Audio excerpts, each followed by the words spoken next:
umaga na ho ng Biyernes ngayon, January 17, 2014. Ito ang numero 1 RMN News Nationwide. Ako si Weng de la Peña. Mabuhay Pilipinas, ako si Buddy Oberas. Tayo ay live na live sa DCLT 1188 RMN Lucena, DYWC 801 RMN Dumaguete, DXIC 711 RMN Iligan, at sa DXDR 981 RMN Dipolo. Live pa rin tayo international via Ustream. Search for RMN Manila. Live rin sa WRMN New York sa Amerika at sa lahat ng ating mga numero 1 AM radio stations sa buong bayan. Tingnan natin ang panahon, mga kasama. Bahagyang lumapit sa kalupaan at bumaba ang posisyon ng low pressure area na nagpapaulan ngayon sa Visayas at Mindanao. Namataan ng LPA sa laing 250 kilometers tibok silangan ng Giwan, Eastern Samar. Dahil dyan ay asahan pa rin ang katamtaman hanggang sa kung minsan ay malakas na pagulan sa Eastern Visayas at Caraga region, kung saan inalerto na ang mga residente dyan sa posibleng landslides at flash floods. Magiging maulap na may hanggang katamtamang pag-ulan naman sa Visayas, Northern Mindanao, Davao Region, Zamboanga Peninsula.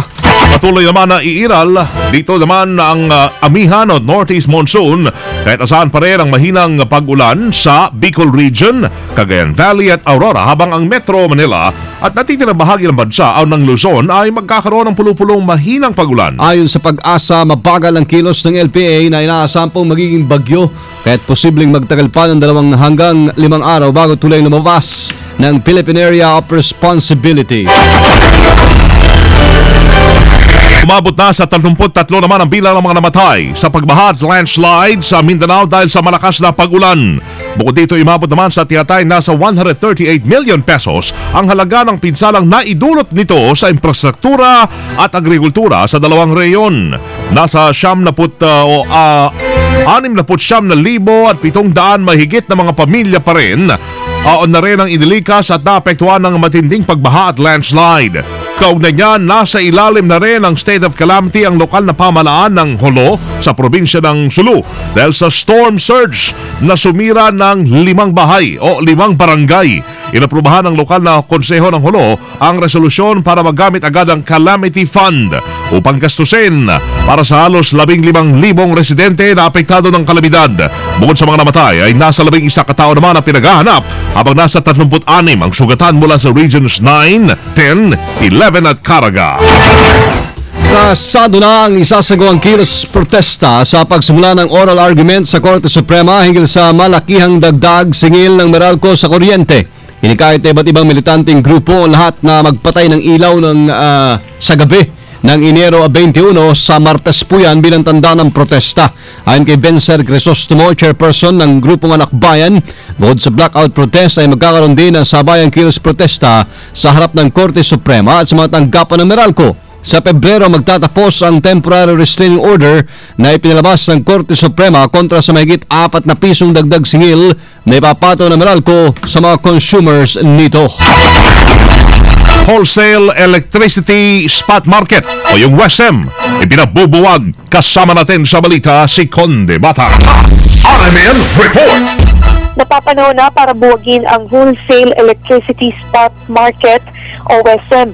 Ayon kay Bayan Muna Representative Nery Colmenares, dapat alisin na sa IPIRA ang WESM dahil wala itong halaga sa publiko at nagsisilbi lamang itong dispatcher ng kuryente. Ang intensyon naman ng WESM ay magkaroon ng kompetisyon para mapababa ang presyo ng kuryente, pero lumalabas na nagiging instrumento pa ito ng pagmahal ng kuryente. Kung walang WESM ay pwede anyang direktang magkontrata ang mga power companies sa mababang halaga. Pero hanggang hindi pa nabubuwag ang WESM ay hiniling ni Colmenares sa Commission on Audit na i-audit ito. Paalala pa ng kongresista, ang kapital ng WESM ay pondo ng gobyerno, kaya dapat ay sakop ito ng kapangyarihan ng COA. Kasama mo mula sa Kamara, Conde Batak, Tatak RMN. Pinamiyandahan sa Korte Suprema ang petisyon laban sa dagdag singil ng Meralco. Sa interview ng RMN kay Congressman Carlos Zarate ng Bayan Muna Party List, hiniling nila kasamang Gabriela, ACT o Act Teachers at Kabataan Party List na pigilan muna ang generation companies sa mga GenCos sa paniningil ng mataas na generation charge sa Meralco habang wala pang pinalang desisyon ng Supreme Court sa power rate hike. Ayon kay Zarate, ang publiko mahihirapan kapag piniyagan ang paniningil ng mataas na generation charge ng GenCos dahil ipapasa na ito sa Meralco o ipapasa na ito ng Meralco sa mga consumers. Sa bayan muna po, tatlong malaking usapin, yung violation ng due process rights ng mga consumers natin, tayong mga konsumante. Nung ipinasa pinayagan ng ERC na mag-increase ang Meralco na walang ipinatawag na kahit man lang isang hearing, public hearing bago niya ito inaproba. At walang usapin ay yung apparent collusion o sabuatan ng mga GenCos at ng Meralco na hindi man lang naging hindi nagkaroon ng red flag sa ERC, Una na naglabas ng TRO ang SC laban sa may sa 4 na pisong dagdag kada kilowatt hour sa kuryente. Sa kuryente pa rin, pinadedeklara ng isang kongresista na labag sa saligang batas ang 4 pesos and 15 centavos na dagdag singil sa kuryente na nais ipatupad ang Meralco. Sa ika-4 na petisyong inihaing ni dating Iloilo Representative Augusto Sihuco, hinikayat nito ang kataas sa hukuman na ideklarang iligal at labag sa saligang batas ang inaprubahang power rate hike ng Energy Regulatory Commission noong Disyembre 9. Ay kay Sihuco, dapat nang gawing permanente ang restraining order na inilabas ng Korte Suprema laban sa dagdag singil at magpatupad ng refund sa mga consumer na nakapagbayad na ng mas mataas na electric bill. Nais din ng kongresista na paimbestigahan ng Meralco, ERC, DOE at mga power producer para sa posibleng pang-aabuso o sabotahe sa ekonomiya. Sa Martes, Enero 21, nakatagdang dinggin ng Korte Suprema ang kaso patungkol sa napipintong dagdag singil nga sa kuryente. Pabawiin ng gobyerno ang sobrang bonus at allowances ng mga opisyalis na nagtatrabaho sa Government-Owned and Controlled Corporations o GOCCs sakaling aprobahan ang inihaing panukalang batas sa Kamara. Sa House Bill 3683 na inihain ni Eastern Samar Congressman Ben Bardone ang pagpapatupad ng cap sa tinatanggap na bonus ng Board of Directors sa Chairman ng GOCCs sa halagang katumbas ng dinoble nilang per diem. Gate po ng kongresista, anumang sobrang halaga sa itinakdang cap o yung limit ay kukunin daw ng gobyerno para maging bahagi ng General Fund. Isinampa ni Bardone ang panukalang ito matapos lumabas sa 2012 audit report ng Commission on Audit na 31 GOCCs ang illegal na nagpamudmod ng may 2.3 billion pesos na bonus at allowances sa mga executives nila. Nilino ng Pag-ibig Fund na hindi lang napunta sa ilang matataas na opisyal ng ahensya ang sinasabing 37 million pesos na bonuses. Sa interview ng RMN, sinabi ni Pag-ibig Fund Vice President Attorney Joan De Venecia, hindi ito bonuses kundi separation pay o separation benefits na natanggap na kanilang mga empleyado na nagretiro noong 2012. Ayon kay De Venecia, hindi doble ang natatanggap nila sa GSIS kundi naguhulog pa sila ng premium at ito'y pinahihintulutan naman ng batas para sa kanilang mga empleyadong maagang nagre-retiro. Nilino ni De Venecia na ang mga bonuses na pinag-uusapan ay Pag-ibig. Sa Pag-ibig ay base sa performance naman ng kanilang empleyado at ginagawa nila ito sa tamang proseso. Gate pa niya na wala namang nakukuha rin kahit piso ang kanilang mga Board of Trustees sa kanilang pondo. Nagpaalala po mga kasama ang Embahada ng Pilipinas sa Malaysia sa lahat ng mga overseas Filipino workers na kompletuhin ang kanilang immigration documents upang hindi maapektuhan ng malawak ang crackdown doon. Uumpisa na kasi ng Malaysian government ang pag-aresto sa mga dayuhan, kabila na po ang mga Pinoy na illegal na natili at nagtatrabaho doon sa Enero 21. Ayon kay Philippine Ambassador to Malaysia, Eduardo Malaya, laging dalhin ang kanilang tamang identification documents, work permit at pasaporte na may valid visa para makaiwas daw sa anumang problema sakaling makaranas po ng immigration checks. Nanawagan pa si Malaya sa mga employers at agents na ibigay at ipahawak sa kanilang mga manggagawang Pinoy ang pasaporte at identification documents para sa seguridad at proteksyon. Inatasan din ni Malaya mawalang status sa Malaysia na kumuha ng arrangement para voluntaryo makabalik sa Pilipinas. Minigyan din ng Malaysian authorities na mga dayuhang voluntaryong aalis ay hindi naman makakasuhan at maparurusahan. Sumalit kailangan daw po magbayad ng multa dahil sa pagiging overstaying. Sa mga mahuhuli, sila igukulong habang pinoproseso ang kanilang deportasyon at isa sa ilalim din sa biometric fingerprint registration para ma-check na hindi na makababalik sa Malaysia kahit pa gumamit ng ibang pangalan. Naglabas na ng lookout order ang Department of Justice laban kay Davidson Bangayan na pinagbibintangan si David Tan na rice smuggling king ng Pilipinas. Ayon kay Maria Angelica Pedro, nakapagsalita ng Bureau of Immigration, opisyal nang isinama sa lookout bulletin si Bangayan Huwebes ng gabi kasunod ng utos ni Justice Secretary Leila de Lima. Sa ilalim ng lookout order, kailangang alertuhin ng lahat ng immigration officers sa mga international airport at seaport ang BI sakaling magtangkang umalis ng bansa ang negosyanteng si Bangayan.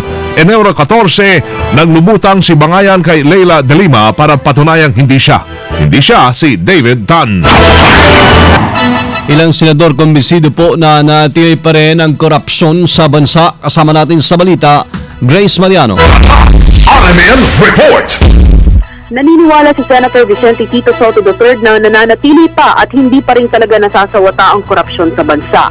Reaksyon nito ni Soto sa resulta ng survey ng Social Weather Station o SWS na mayorya sa mga negosyante sa bansa ang nagsasabing matindi pa rin ang korupsyon sa atin.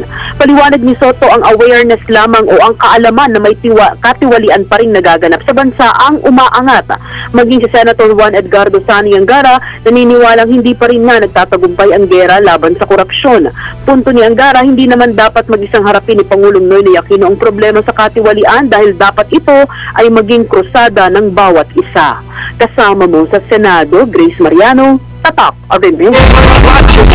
Nation DILG tiniyak ang suporta ng ibang bansa para mabuwag ang pag-broadcast ng pang-aabuso sa mga minor de edad. Kasama natin sa balita si Rhea Mamoga. RMN Report!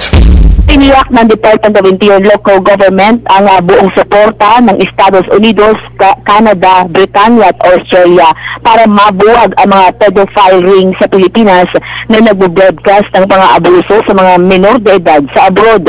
Ayon kay DILG Secretary Marojas, agad niyang aatasan ang PNP Anti-Cybercrime Group para tutukan ang nasabing report at matukoy ang mga nagpapatakbo ng illegal na gawain ito. Dagdag ni Rojas na dapat lamang na babuwag ang mga nasabing pedophile ring na bumibiktima ng mga minor de edad sa lalong madaling panahon. Kawawa umano kasi ang mga nabibiktima ng nasabing pedophile ring dahil sa nasisira ang kanilang buhay sa murang edad. Kasama mo sa Kampo Krame para sa DZO 558, Rhea Mamogay. Tatak, RNN. Nakatakdang dumating sa Lunes, January 20 ang grupo ng mga French Airport Operators para magsagawa po ng tinatawag na feasibility study sa rehabilitasyon ng Clark International Airport. Sisiyasatin ang grupong Airports de Paris para sa dapat baguhin, i-reconstruct at ayusin sa nasabing paliparan, kakibat po ng DOTC at ng Clark International Airport Corporation. Ito kasunod ng 7.2 billion peso budget proposal para sa pagsagawa ng proyekto para sa inasang 15 million na pasaherong gagamit ng airport sa masusunod na taon. Iisa-isahin ang pag-aaral sa mga pipeline, installation ng navigation aids equipment na mga runway at pagtatayo po ng state-of-the-art lighting system ng Clark International Airport. RMN News Abroad. Naapektuhan na ng nagpapatuloy pa rin political unrest sa Thailand ang turismo sa lugar, partikular na sa capital ho nitong Bangkok. Ayon sa Hotel Association sa Bangkok, bumaba ang inaasahan nilang bilang ng mga turistang bumisita sa Thailand. Nakapagtala sila ng 6.7% na pagtataas noong nakaraang Desyembre, pero sinasabing mahina ito dahil karaniwang dumodoble ang bilang ng mga turista kapag peak season. Mapapansin din na noong mga nakaraang taon na kapag peak season, umabot sa mahabang pila ang mga 5-star hotel sa Bangkok, Thailand. Kasama live na live pa rin mula dito sa RMN News Center sa Makati City, Metro Manila, Philippines.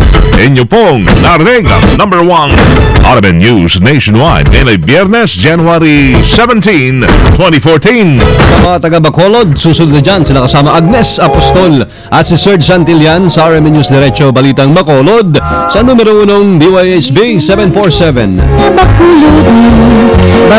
Ngayong aga to at panoorin ang naging pagbabalita namin ngayong alas 7 ng umaga. Sa YouTube pa rin, i-type lamang ang RMN News Nationwide. Parang pwede yung i-replay, ano? Thank you po, Lord, at tayo po ay nagkasama-sama muli. Salamat po sa inyong naging panahon sa amin. Kasama nyo sa serbisyo publiko, Buenos Dias, Weng de la Peña. Buddy Obera. Dito pa rin sa tahanan na may pinakamaraming number 1, pinakamaraming himpilan. RMN. Yan ay ang radyo mo, Nationwide.